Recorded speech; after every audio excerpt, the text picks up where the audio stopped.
Mobile games are actually very underrated when it comes to offline shooters. I mean, yeah, there's Call of Duty Mobile, PUBG, Apex, all fun and games, but if you're looking to get yourself against some AI goodness, some aliens, mutants, and whatnot, there's actually plenty to choose from. Today, I'm going to be telling you which first or third person shooter to pick up and play for free on your Android and iOS devices as well.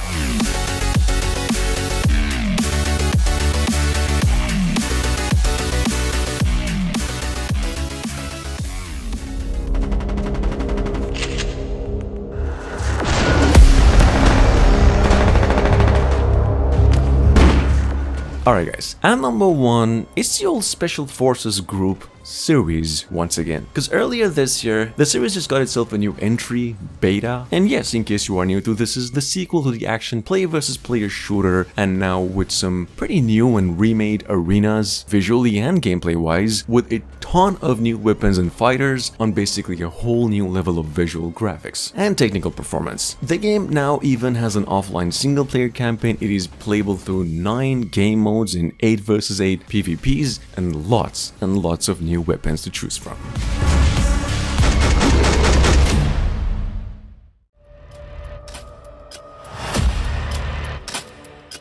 Coming up behind that, we have BlackBell, or as Play Store says, FPS Ops BlackBell. This is a tactical first-person shooter where you play the role of a dude who's looking for justice. Frankly, this is particularly one of those games that kind of raised the bar for first-person shooters a bit upon release in its wide variety of weapons, graphics, controls, and pretty much everything else. This game is even developed on the Unreal Engine, and the sound quality is pretty on point too. Game's totally free and all the way offline.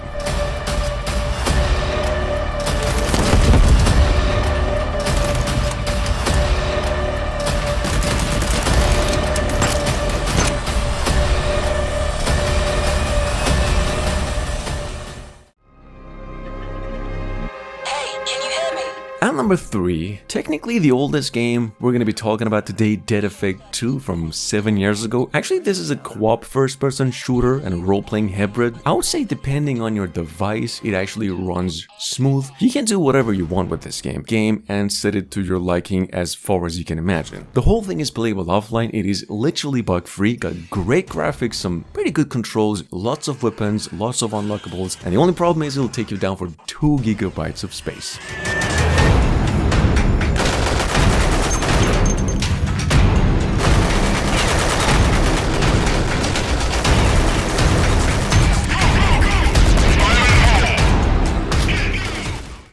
Coming up at 4, we have, from a couple of years ago, some pretty good old third-person shooter called Dead Zone. Well, first off, it's a pretty solid game in its current state with a ton of potential. The graphics, as you can see, obviously, and gameplay are pretty good visually, but it could use some changes in my opinion. Like, it'll take a while before you get the hang of things. The game is quite hard when it comes to actual gameplay, but eventually pays off. It is free, it's downloaded over 100,000 times, only works on Android devices.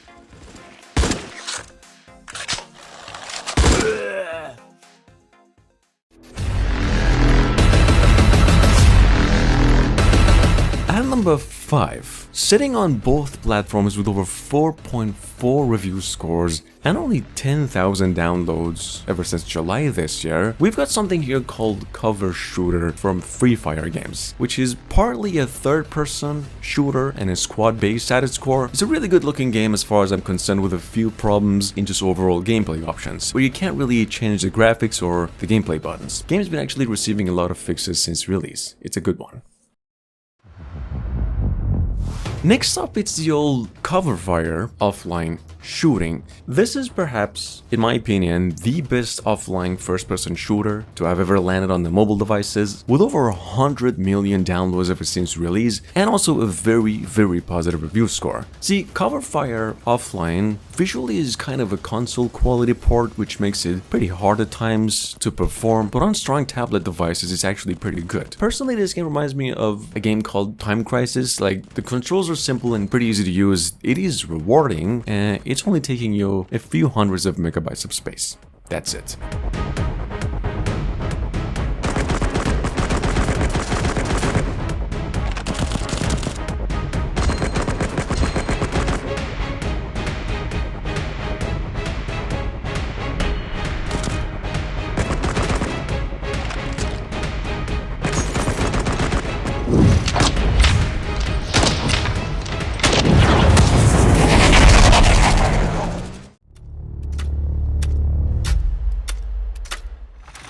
At number 7, we have here once again Warstrike from almost the same time last year. Well, an action-packed first-person shooter, as you can tell, and without a doubt, just a top-notch experience in a lot of its departments. Like the combat, the graphics, even the lore, characters. Honestly, developers did a tremendous job with this game. It is free, it plays all the way offline, graphics and gameplay are silk smooth, you get to level up, upgrade, unlock, and all that, like I said, literally free. Check it out, this is how the game actually looks.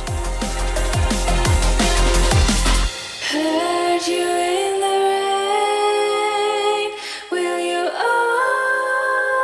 always be there?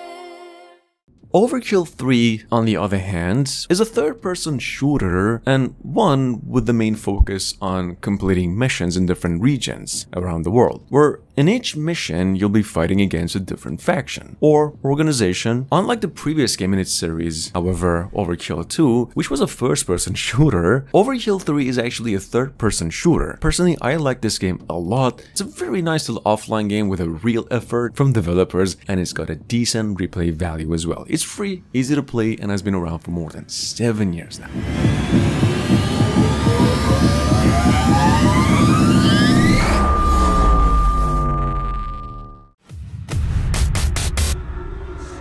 At number 9, and this is to be still one of the most visually advanced first-person shooters to have ever landed on a mobile device. From April this year, guys, we have Rise of Demons. For those of you new, a perfectly developed Doom-inspired or clone first-person shooter, which is at the moment all the way totally an offline game, but apparently the online co-op is in the making. This is actually a pretty sick game for being free, and to be quite frank, if I had to pay $10 for this one, I'd do it with zero hesitation. Check it out, just in case you missed it.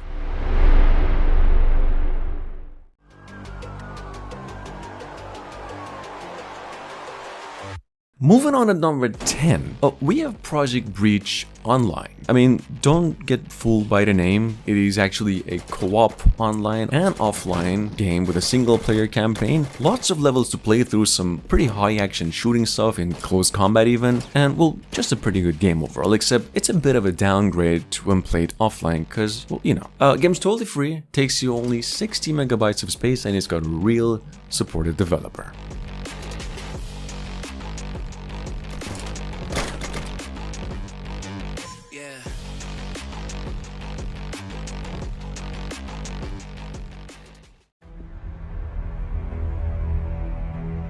Endless Nightmare, on the other hand, from a tad over a month ago, is actually sitting on the Play Store as a free-to-play horror game, and well, the third entry of its series are now back with a bigger map, more weapons to choose from, newer puzzles, and more action to boot. Aside from that, I would say the game has some world-class graphics for a mobile game. It's got a ton of replay value, zero ads, so to speak, if you do play the game offline, and even playable with the controller. Check it out.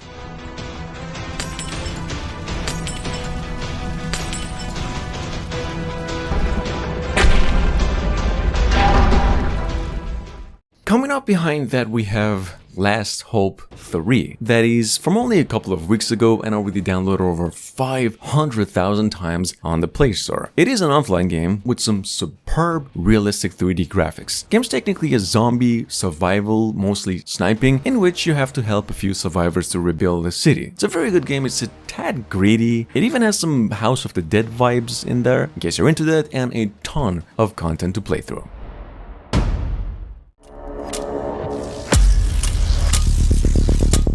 At number 13, and from only earlier June this year, we've got The Last Survivor, a free-to-play, offline, adventure, post-apocalyptic survival horror game where, pretty much like the old Walking Dead show, you're a lonely dude who woke up after a coma in this city hospital. That is in terms of just story. A pretty good game, atmosphere and the music is pretty on point, gameplay smooth, graphics are good as you could tell, and it's even a little bit of a reminiscent of classic Resident Evil games and also a tad Doom. Check it out.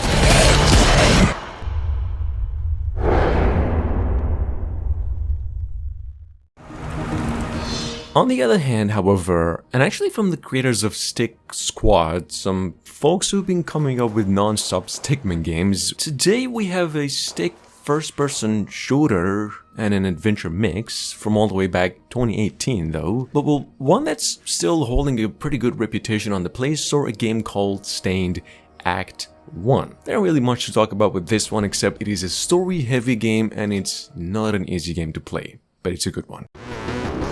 Now, at number 15, with over 5 million downloads, and it's not even been an entire year since it came out, we have a game called Pure Sniper Gun Shooter Games. Well, first off, what's touted as a realistic sniper shooting game with a massive campaign mode that can be played offline and a real-time multiplayer PvP combat style as well. Frankly, this is perhaps right now one of the best games on Android regardless of the genre. It's free, it has some breathtaking graphics at times for a mobile game, over 400 missions and many events and new updates on a regular basis. Check it out in case you missed it.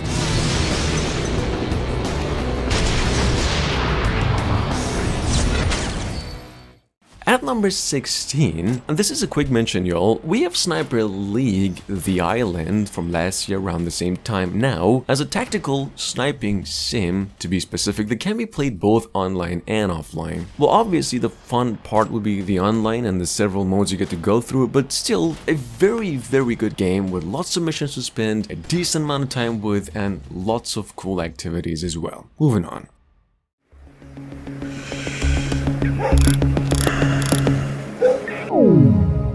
Moving on, we have our mature rated game of the list here called Lone Wolf 17+ Sniper Story, a neo-noir inspired story-driven first-person sniping and adventure mix in which you will play the role of an assassin and who's got some secret motivation, so technically you never get to find out why. There's a twist here. It's a really good game. Takes you about 5 hours or something to finish, got tons of missions. I do recommend playing this one with a headphone, and it is just a perfect game if you do like sniper games or something with a pretty good story.